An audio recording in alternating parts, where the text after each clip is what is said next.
সকাল সকাল উঠে রেডি হয়ে নিয়েছিলাম, কারণ আমি যাচ্ছিলাম কেক কিনতে। আসলে 23শে জুন আমার হাজব্যান্ডের জন্মদিন। তো 22 তারিখ রাতে 12টার সময় আমরা ভেবেছিলাম যে একটা কেক কাটিং করব। তো আমি আর আমার মামুনি দুজন মিলে প্ল্যান করেছিলাম এটা। তো ও কিন্তু একদমই জানে না। ওকে অ্যাকচুয়ালি সারপ্রাইজ দেবো বলে। আর এখানে আমাদের বাড়িতে তৈরি হচ্ছিল পায়েস। আমার পিসি শাশুড়ি আর শাশুড়ি মিলে দুজন মিলে পায়েসটা রান্না করছিল। তো এই সময় আমি বেরিয়ে পড়েছিলাম। কেকের দোকানটা খুবই কাছে, ওই জন্য আমি গিয়ে তাড়াতাড়ি করে একটা কেক কিনে নিয়ে চলে এসেছিলাম। আসলে 2টো কেক কেনা হয়েছিল। আমার একটা আর মামুনির তরফ থেকে একটা, মামুনি নিজেই বলেছিল। তো ওইভাবে একটা কেক কিনে নিয়ে চলে এসেছিলাম। আর কেকের দোকানে এতই ভিড় যে আমি কোনো ক্লিপিং নিতে পারিনি। তো তারপরে সন্ধেবেলা আমি রেডি হয়ে নিয়েছিলাম আবারও। চলে যাচ্ছিলাম ওর জন্য একটা গিফট কিনতে। সেটা আমি সত্যি কথা মনে মনে ভেবেই রেখেছিলাম যে ওকে একটা গিফট আমি দেবো। তো ওটা গিফটটা কেনার জন্যই আমি চলে যাচ্ছিলাম। বেরিয়ে পড়েছিলাম রাস্তায়, আর বেরিয়ে দেখি প্রচণ্ড বৃষ্টি, আর তার মধ্যে প্রচণ্ড জ্যাম রাস্তা, প্রচণ্ড মানে এতটাই জ্যাম কিছু বলার নেই। তো তারপরে চলে এসেছিলাম গিফট কিনতে। এইটা আমার মা, আর এই আমার বেস্ট ফ্রেন্ডের মেয়ে। হ্যালো বন্ধুরা, আজকের ভিডিওটা আমি শুরু করছি 22শে জুন রাত 12টা বাজার ঠিক 10 মিনিট আগে থেকে।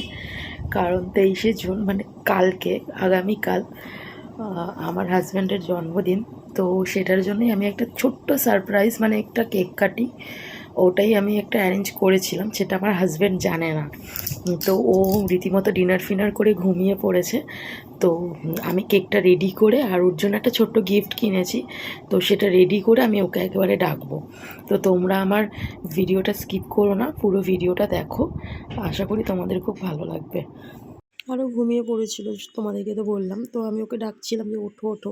ও ওরা জাস্ট থতমত খেয়ে গেছিলো প্রথমবার, যে কী হলো ব্যাপারটা, যে এত রাতে কেন ডাকছে। তো আমি ওকে ডেকেই আগে আমি বললাম যে তোমার জন্য একটা গিফট আছে। ও বলছে কী গিফট। তো ওকে আমি গিফটটা দিলাম। ও আমাকে বলছে যে গিফট, তুমি কখন গিফট কিনতে গেলে। আমি বললাম আমি ঠিক চলে গেছিলাম তোমার জন্য গিফট কিনতে, তোমার জন্মদিন আর আমি গিফট দেবো না, হতে পারে।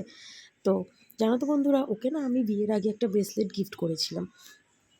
কিন্তু ওই ব্রেসলেটটা না এই বছর ও হারিয়ে ফেলেছে। আমরা যখন হানিমুনে গিয়েছিলাম সেই সময় ট্রেনে কোনো রকমভাবে ওর হাত থেকে পড়ে গেছিলো কোথাও, এতটা ঢিলে হয়ে গেছিলো।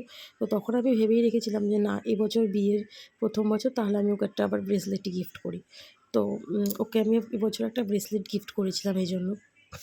তো তারপরে চলে এসেছিলো কেক কাটিং পর্ব। ও প্রথমে ওই কেকটা কাটলো। কাটার পর ও সেকেন্ড কেকটা কাটতে ভুলেই গেছিলো।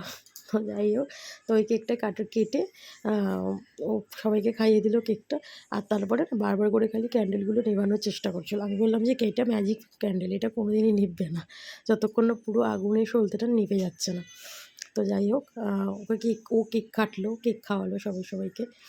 দেন তারপরে ও আরেকটা কেক কাটতে ভুলে গেছে। ও আমাকে নিজেই বলছে যে, "এ বাবা, এই কেকটা তো কাটতেই ভুলে গেছি।" তো তারপরে আবার কেকটা কেটে নিল। তো কেকটা কেটে নেওয়ার পর ও আবার তারপরে আমাকে কেকটা খাইয়ে দিবে। প্রত্যেক বছরই জানো তো বন্ধুরা, আমরা ছোটো ছোটো সারপ্রাইজ কিছু না কিছু দিতেই থাকি দুজনকে জন্মদিনের সময়। তো আমি এইটুকু সারপ্রাইজ ওকে দিতেই পারি, যেহেতু দুজনে এখন একসাথে রয়েছি।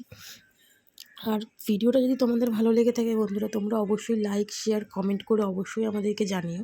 আর আমাদেরকে ফলো করতে কিন্তু অবশ্যই ভুলো না। আর ওকে কিন্তু অনেক আশীর্বাদ করো তোমরা, যাতে ও জীবনে অনেক বড় হতে পারে, অনেক দূর এগোতে পারে। Thank you so much.